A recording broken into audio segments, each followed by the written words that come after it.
এই মেয়ের আরও 2টা বিবাহ হয়েছে। আমরা জানতাম না যে একটা বিয়ে হয়েছে, আরও 2টা বিয়ে হয়েছে। সেকেন্ড একটা বিয়েতে সে পরক্রিয়া করে মামলা খাইছে, 18 দিন আমাদের ঘর থেকে নিয়ে জেলও খাটছে। আমাদের ঘরও আইসো সে একই কাজ করছে, পরক্রিয়া করছে। বিভিন্ন মহিলার থেকে ফলমান দিয়ে মানুষের ঘর দিব বইলে 15 লক্ষ টাকা সে হাতিয়ে নিছে। আমাদের 5.5 ভরি স্বর্ণ আউট করে নিছে ঘর থেকে সরাই ফেলছে। তার বাপের বাড়ি হলো বুরকি, আমাদের কচুয়া থানায় বুরকি গ্রাম। তো যেদিন মারা গেছে 24শে মার্চ রাত্র 12টা বাজে আমার রুম থেকে বাচ্চা গেছে। 2টা পর্যন্ত খেলাধুলা করছে। 2টা বাজে আমার বাড়িতে ব্রেন স্ট্রোকের ওষুধ খাইছে, সাথে ওর ঘুমের ট্যাবলেট খাওয়াইতো সবসময় ওই বউ, তার সুবিধার জন্য। আর এটা বাজে আমার বাইরে ঘুমোতে জায়গায় বলে যে এই উঠো যে বাচ্চা যে লড়াছড়া করে না, একটু দেখো। কোনো কানাকাটি নেই, শিক্ষা নাই। বাইরে উঠছে, উঠে কি বাচ্চা লড়ে না, উঠে দেখে যে বাচ্চারে কম্বল ফেঁচায় সে বসে আছে। আমার ভাই জিজ্ঞেস করলো ওর কম্বল ফেঁচাইছো কেন? বলে যে ওর কাঁপানি আসছে। বলে যে আমি ঘুমান আধা ঘন্টা আগে দেখলাম ভালো, কি কাঁপানি আসছে? জিব্রাত কামড় দিয়ে রয়েছে, শিক্ষা দিয়েছে। আমি ফাঁসের ঘর থেকে আমার ওয়াইফ আমি আসছি, আইসে দেখি, জিজ্ঞেস করলাম এর কম্বল ফেঁচাইছো কেন? সেম কথা বলছে, কাঁপানি আসছে। আমার আর 12টা বাজে 12:30 বাজে আমার রুমের থেকে আসলো ভালো বাচ্চা। এখন জিব্রাত কামড় দিয়ে রয়েছে, চেহারা মলিন হয়ে গেছে, পায়খানা করে সব বাড়িয়ে ফেলছে। প্রথমে লাশটা দাফন করছি আমরা।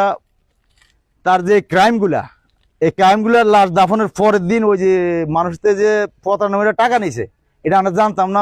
বাচ্চা মরার পরের দিন এই ফানাদারা যখন ঘরে গেছে, যাইয়া বলছে যে এই ঘটনা গতকালকে যেদিন মারা গেছে 24 তারিখ, লাস্ট ডেট গোপনে দিয়েছে যে 24 তারিখ, ওরা ওই ফানাদারকে টাকা বুঝাই দিবে রাত্রে বাচ্চারে। ফানাদারের টাকার সাথে শিশু হত্যার সম্পর্কটা কি? এর ওই যে পরক্রিয়া আছে, পরকে থাকলে শিশু তো তাদেরকে বাধা দেয় না। না তারা বাধা দেয় নাই। ওই যে আমাদের স্বর্ণ আউট করে রেখেছে ঘর থেকে, মানুষের টাকা পয়সা এগুলো আত্মসাৎ করে এগুলো ঘোরা দেওয়ার জন্যই সে এই কাণ্ড ঘটাইছে, এটা আমাদের ধারণা। আর যেতে মোবাইলে তার পরক্রিয়ার হোয়াটসঅ্যাপ মেসেঞ্জার ইমোতে যেগুলো পাইছি, এগুলো তার ফ্যামিলির সবাই দেখছে, তার চাচারা দেখছে, তার ফুফু মা ভাই বোন সবাই দেখছে, আমার বাইরে এলাকার মাত বড় সবাই দেখছে। কাকে এখন সন্দেহ করে? আমি ওই মারছে বাচ্চারে, ওই মানে কি এই আমার ছোট ভাইয়ের ওয়াইফ। বাইরের রুমের থেকে 12টা বাজে আসে, আসার পর আমার রুমে আসে আমরা 2টা পর্যন্ত আমি খেলাধুলা করছি বাচ্চার সাথে। পরে আমি ঘুমিয়ে গেছি, ওষুধ ব্রেনের স্ট্রোকের ওষুধ খাইছি। আমার লগে ঘুমের ট্যাবলেটও খাবাইতো, আমি তো চিনতাম না, খাবাইতো। পরে আমার ঘুমিয়ে গেছে, 2:30 বাজে ডাক দিছে। 2:30 বাজে ডাক জায়গায় উঠেছে বাচ্চা কি হয়েছে, বাচ্চাতে লড়ে না। পরে আমি উঠছি, উঠে যে বাচ্চা লড়ে না, পরে আমি জিভাত কামড় দিই না বাচ্চার।